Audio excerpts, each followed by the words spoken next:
నమస్కారం ఈటీవీ 360 కి స్వాగతం ముందుగా ప్రధానాంశాలు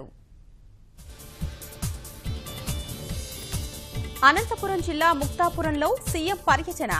రైతు కృతజ్ఞత సభలో స్థానికులతో ముఖాముఖి జీఎస్టీ వచ్చాక 80% వస్తువుల ధరలు తగ్గాయి నల్లధనం నియంత్రణలోకి వస్తుందన్న వెంకయ్య శ్రీకాకుళం జిల్లా భీమునిపాలెం బడి ఆవరణలో మురుగు దుర్వాసనలోనే విద్యార్థులకు పాఠాలు తాడిపత్రిలో భార్య బిడ్డల్ని చంపిన వ్యక్తి ఆత్మహత్య కుటుంబాన్ని కోల్పోయి అనాథగా మారిన మరో కుమార్తె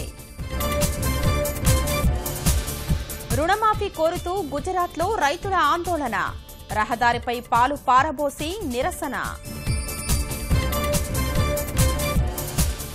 ఎన్నికల కమిషనర్ల నియామకంపై సుప్రీంకోర్టులో వ్యాజ్యం నిర్దిష్ట చట్టం ఎందుకు లేదని కేంద్రానికి సర్వోన్నత న్యాయస్థానం ప్రశ్న